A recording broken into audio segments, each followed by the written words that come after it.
2 साल बाद एक व्यक्ति जब विदेश से लौटता है और जब देखता है कि ट्रेन में उसकी पत्नी टॉफियाँ बेचती मिलती है और उसका जो माँ-बाप हैं वो भीख माँग रहे होते हैं रेलवे स्टेशन पर, और ये मंज़र जब वो देखता है तो वो बहुत ही परेशान होता है, उसका दिल रो जाता है क्योंकि इतना अमीर नहीं था लेकिन इतना गरीब भी नहीं था, घर के खेत भी थे, घर भी था, ऐसी क्या नौबत आई कि उसके माता-पिता को भीख माँगनी पड़ी। और उसकी पत्नी, जिसे उसने घर से निकाल दिया था, वही उनकी सेवा करती मिली, उसी के साथ में वो रहती मिली। ऐसा क्या हुआ था? एक भाभी थी, जिससे वो प्यार करता था, जो भाभी कहाँ गई जिसके भरोसे उसने माता-पिता को छोड़ा था? ये सारे सवाल उसके दिमाग में गूँजते हैं और इन्हीं सभी सवालों को जानने के लिए हम इस वीडियो को आगे बढ़ाते हैं। नमस्कार, मैं महक चौधरी और आपके सामने ये जो घटना निकल कर आ रही है, ये उत्तर प्रदेश के आगरा से आई है। इस घटना में कुछ ऐसा होता है, इस तरीके से रिश्ते तार-तार होते हैं कि आप सुनोगे तो आपको बेहद ही हैरानी होगी। इस घटना में एक लड़का होता है राजेश और एक लड़का होता है राकेश। राकेश बड़ा भाई होता है, राजेश छोटा भाई होता है। राकेश की शादी पहले हो चुकी है और उसकी एक पत्नी है, जो पत्नी घर पर राज चलाती है और उसी से राजेश भी प्रेम करता है। दोनों भाई उसी से प्रेम करते हैं और जो भाभी है वो अपने देवर को अपनी उँगलियों पर नचाती है। ये सिलसिला चल ही रहा था परिवार में और बहुत अच्छे से वो लोग जी रहे थे, माता-पिता थे और बहुत ही खुशहाल परिवार था। तभी उस लड़के की शादी हो जाती है और शादी जो होती है वो राधा नाम की लड़की से होती है। जैसा नाम वैसा ही उसका काम होता है। बहुत ही शांतशील स्वभाव की होती है, बहुत ज़्यादा आदर-सम्मान वो अपने पति का करती है और बहुत ही ज़्यादा आदर-सम्मान वो अपने सास-ससुर का करती है। घर में जब आती है, तो आने के साथ-साथ ही उसे अंदाज़ा लग जाता है कि इस घर में तो जेठानी जी की चलती है, मेरी तो कोई चलेगी नहीं, लेकिन फिर भी उसे कोई भी किसी से शिकायत नहीं थी। जब भी वो अपने पति के पास जाती थी, किसी न किसी बहाने से वो भाभी बीच में आ जाया करती थी और उसे उसके पति से दूर कर दिया करती थी। वो पति भी अपनी भाभी को इतना प्रेम करता था कि अपनी पत्नी राधा की तरफ एक लुक देखता भी नहीं था और सिर्फ अपनी भाभी के आगे-पीछे घूमता रहता था। जब वो उस घर में आ जाती है राधा, तो वो इतनी परेशान हो जाती है कि बात-बात पर जो उसकी जेठानी है वो उससे लड़ाई करती, घर में बार-बार झगड़े होते और जब घर में बार-बार झगड़े होते हैं, तो राजेश कहता है कि जब तक तुम इस घर में नहीं आई थी, तब तक इस घर में कोई भी कलेश, कोई भी झगड़ा नहीं होता था। सारे झगड़े की रार तुम ही हो, तुम्हारी वजह से झगड़ा होता है, तुम इस घर से चली जाओ। और वो वहाँ से चली जाती है। वो अपने माता-पिता के पास जाकर रहने लगती है। दरअसल जो राधा थी, उसका पिता नहीं था, एक चचेरा भाई था जो उसे लेने के लिए आया था और जो माँ थी, वो भी काफ़ी बुज़ुर्ग थी। वो अपने मायके चली जाती है, वहाँ जाकर रहने लगती है। पीछे से जो भाभी है उसका फिर से राज चलने लगता है और अब वो अपने देवर से कहती है कि देवर, दुबई में बहुत सारा पैसा है, डॉलरों में वहाँ पैसे कमाते हैं, तुम यहाँ से वहाँ जाकर नौकरी करो, तुम तो अच्छे खासे पढ़े लिखे हो, वहाँ पर कोई काम धंधा करो और काफ़ी पैसे कमाएँगे तो हम लोग आगे बढ़ेंगे। देवर अपनी बात भाभी की हर बात को मानता था और उसकी एक भी बात को वो नहीं टालता था। और अब वो उसके कहने से दुबई चला जाता है। जब वो दुबई जाता है, माता-पिता, भाभी-भैया घर में हैं, अच्छा खासा घर है उनका, खेत भी हैं, गाँव में भी जगह पड़ी हुई है और वो इसी संतोष के साथ जाता है कि भाभी से मैं प्यार करता हूँ, भाभी के कहने पर जा रहा हूँ, माता-पिता यहाँ रहेंगे, मैं वहाँ से पैसा कमा कर आऊँगा और हम आराम से रहेंगे। क्योंकि वो अपनी पत्नी को बिल्कुल भी प्यार नहीं करता था।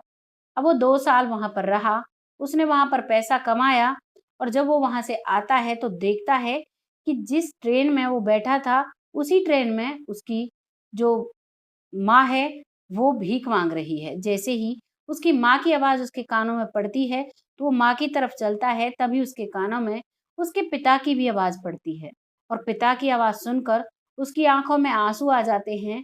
जिस पिता को उसने हमेशा बहुत अच्छे से देखा, आज वो सबके सामने हाथ फैला रहा था क्योंकि उस पिता ने उस बेटे से ही भीख माँगी थी कि बाबूजी ₹2 ₹1 कुछ तो दे दो, कई दिनों से खाना नहीं खाया है।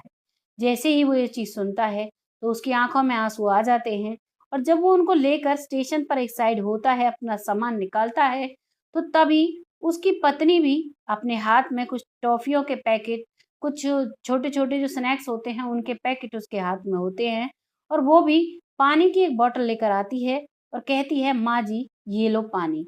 जैसे ही वो देखता है कि मेरी माँ को पानी कौन पिला रहा है, तो वो अपनी पत्नी को देखकर हैरान हो जाता है, क्योंकि जिस पत्नी को उसने निकाला था, वही पत्नी उसके माँ-बाप की सेवा कर रही थी। इस बात को देखकर वो तुरंत कहता है कि माँ, भाभी भैया कहाँ गए जिनके भरोसे मैं आप लोगों को छोड़ कर आया था और ऐसी क्या नौबत आ गई कि तुमने घर को ही छोड़ दिया। तभी माता-पिता बताते हैं कि बेटा, हम तो घर में आराम से रह रहे थे, लेकिन तेरे भैया हमें तहसील लेकर गए थे कि हमारे पेंशन बँधवानी है, वृद्ध पेंशन जो बनती है, उसी के लालच में हम जाते हैं और कई जगह हमसे साइन कराए गए और उन्होंने पूछा भी था कि तुम्हारा बेटा ये जो तुम्हारा काम करवा रहा है, क्या ये सही है? तो हमें पता था कि पेंशन बँधवा रहा है, तो हमने कहा हाँ, ठीक है और हमारा सारा प्रॉपर्टी उसने अपनी पत्नी के नाम पर करा दिया। वो जैसे ही ये बात सुनता है, तो बहुत हैरान होता है कि वो भाभी इतना बुरा कैसे कर सकती है। फिर पिता बताता है कि बेटा, जब हम घर गए तो घर का ताला लगा हुआ था और दूसरे घर में वो दोनों थे। जब हम उस घर में गए तो उन्होंने हमें धक्के मारकर निकाल दिया। तुम्हारे वाले हिस्से पर ताला लगा दिया, उसे बेच दिया और अपने वाले हिस्से का भी हमें घर से निकाल कर ताला लगाकर पता नहीं कहाँ चले गए। 2-3 दिन तक हम दरवाजे पर रहे, उसके बाद हम यहाँ से आ गए क्योंकि भूखे मरने से तो बेहतर है कि हम कुछ किसी माँग कर किसी से अपना पेट तो भर लें। और उसी दौरान राधा आती है। राधा से पूछता है कि तुम यहाँ कैसे? तभी राधा बताती है कि मैं जब वहाँ से गई, कुछ दिनों बाद मेरी माँ का देहांत हो जाता है और क्योंकि हमारे पास कुछ भी नहीं था, मैं मेहनत मज़दूरी भी करने जाती थी, तो काम नहीं बनता था, लेकिन फिर भी मैं मेहनत मज़दूरी कर कर पेट पाल रही थी। एक दिन जब मैं स्टेशन से जा रही थी, तो मैंने मम्मी-पापा को देखा और मेरी आँखों में आँसू आ गए और मुझसे रहा नहीं गया, इसीलिए मैं इनकी ही सेवा करती हूँ। कभी टॉफ़ियाँ बेच लेती हूँ, तो कभी भीख माँग लेती हूँ और यहीं पर हमने एक तम्बू लगा रखा है त्रिपाल का, उसी में हम सभी रहते हैं।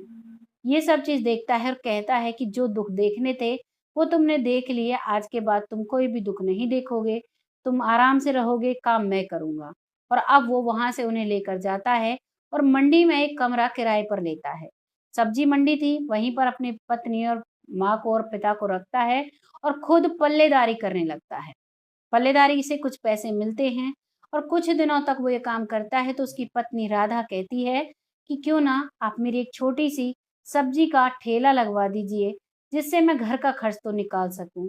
वो मना भी करता है तो माता-पिता भी साथ कहते हैं कि कोई बात नहीं बेटा, हम भी इसके साथ काम करा लिया करेंगे और अच्छे से काम चल जाएगा और हम अच्छे से जी लेंगे। तो वो सभी पैसा इकट्ठा कर कर एक ठेला लगवाते हैं राधा का और उसमें सास-ससुर भी उसके साथ रहते हैं और अब उससे आमदनी होने लगती है। जो रूम का किराया था ₹2000 वो राधा दे दिया करती, घर खर्च भी राधा चला दिया करती और जो पल्लेदारी से पैसे बचते, उन सबको इकट्ठा कर के उन्होंने मंडी में ही एक सब्जी की आड़त खोल ली। और जब सब्जी की आड़त खोलते हैं तो उससे मुनाफ़ा काफ़ी बढ़ता है और जैसे-जैसे मुनाफ़ा बढ़ता है, वैसे-वैसे ही उनका काम बढ़ता चला जाता है और वो बहुत ही बड़ा वहाँ पर घर लेते हैं और उस घर को किराए पर देते हैं, फिर दूसरा घर लेते हैं, उसे भी किराए पर देते हैं, फिर तीसरा घर, वैसे ही कर कर बहुत सारी वो लोग प्रॉपर्टी कर लेते हैं। यही सिलसिला चलता है तभी जो उसकी भाभी थी और उसका भैया था, क्योंकि सारी प्रॉपर्टी भाभी के नाम पर थी और जो उसका भाई था राकेश, वो ससुराल में जाकर रहने लगा था। जब तक उनके पास पैसे थे, तब तक तो उन्होंने उनको बहुत आदर-सम्मान से रखा, लेकिन जैसे ही राकेश के और उसकी पत्नी के पैसे खत्म होते हैं, तो राकेश की जो सरज है और साला है, वो उसे धक्के मारकर घर से निकाल देते हैं और दोनों दर-दर की ठोकरें खाने पर मजबूर हो जाते हैं। और उस दिन वो उस मंडी में भीख माँगते हुए आते हैं और जैसे ही उन्हें देखते हैं कि हमारा ये छोटा भाई है, तो भाभी दौड़ी-दौड़ी आती है, "राजेश तुम तो यहाँ पर हो, तुम कहाँ चले गए? तुमने आकर हमसे मिला भी नहीं।" तभी जो राजेश है, वो अपनी पत्नी से कहता है कि इनका क्या करना चाहिए? ये वही भाभी है, जिसने हमें शांति से नहीं रहने दिया और जिसने हमारे बीच में कलेश मचवाया और तो और सारी प्रॉपर्टी अपने नाम पर कराकर मेरे माता-पिता से भी भीख मंगवा दी। अभी के अभी यहाँ से निकल जाओ नहीं तो मुझसे बुरा कोई नहीं होगा। जैसे ही राजेश के मुँह से बातें सुनती है, तो वो दोनों गर्दन झुकाकर वहाँ से चलने लगते हैं। लेकिन माता-पिता और राधा कहते हैं कि क्यों ना इनको भी थोड़ा-सा काम डलवा दो जिससे ये भी अपना जीवन चला सकें। माता-पिता कहते हैं कि जब बुरा वक़्त आता है, तो कहकर नहीं आता, वैसा ही इनके जीवन में भी आया। जो हमने खो लिया था वो हम खो चुके, अब हमारा पाने का वक़्त है। और वहाँ पर राजेश मान जाता है और राजेश अपने बड़े भाई राकेश की भी एक दुकान खुलवाता है और उसे एक कमरा किराए पर दिलवाता है। धीरे-धीरे वो भी मेहनत करके अपना एक घर वहाँ पर ले लेते हैं। ये थी कहानी एक परिवार की, जिस परिवार में एक महिला ने पूरे परिवार को बिखेर दिया और एक महिला ने पूरे परिवार को जोड़ दिया। क्योंकि राधा अगर रेलवे स्टेशन पर अपने सास-ससुर को नहीं सँभालती तो शायद आज वो इस दुनिया में नहीं होते और शायद वो उससे मिलते भी नहीं।